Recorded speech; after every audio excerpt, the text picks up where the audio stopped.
یہ ذات بڑی ہی بابرکت ہے اور یہ ہر چیز پر قادر ہے، کچھ بھی کر سکتی ہے۔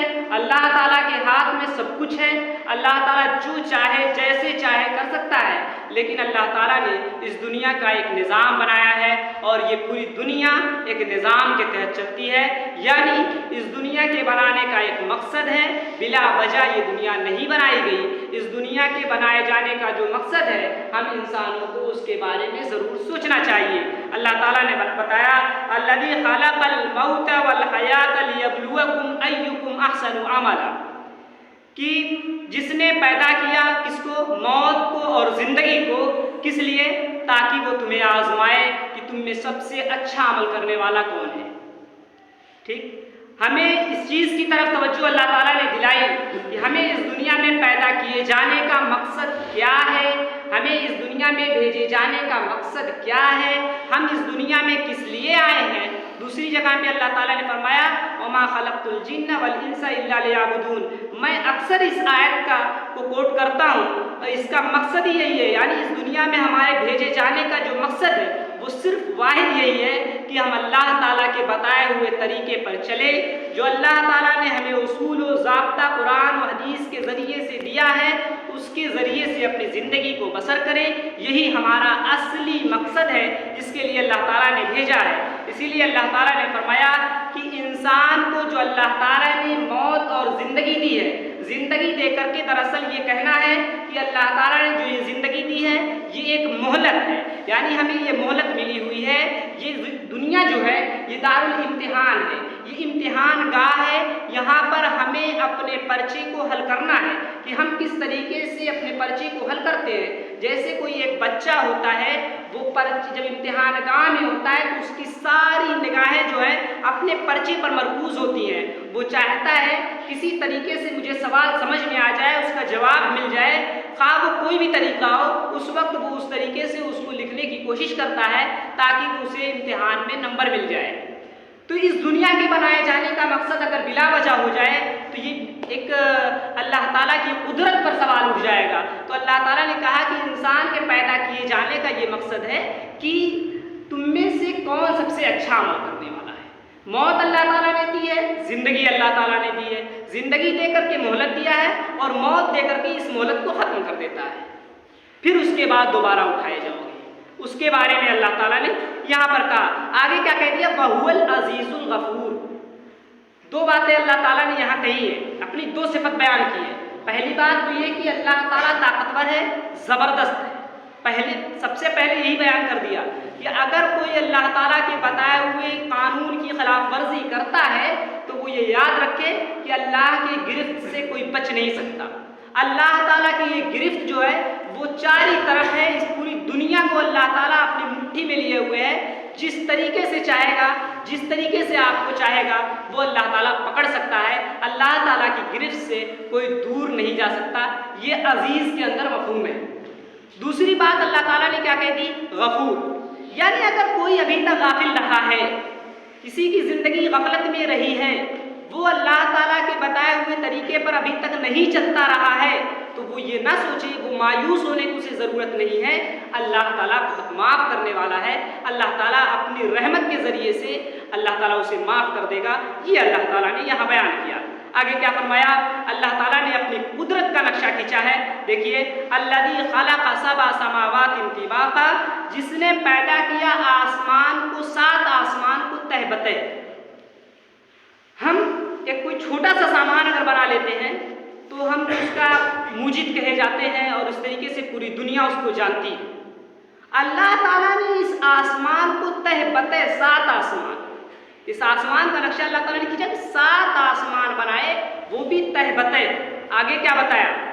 ما تری فی خلق الرحمن من تفاوت، یہ تم جو اللہ تعالیٰ کی یہ آسمان، اس کی خلقت میں تم کسی طرح کی کوئی بھی کمی نہیں پاؤ گے۔ ما تری فی خلق الرحمن من تفاوت، رحمان کی خلقت میں کسی طرح کی کوئی بھی کمی تم نہیں پاؤ گے، یہ اللہ تعالیٰ نے بیان کیا۔ آگے کیا فرمایا؟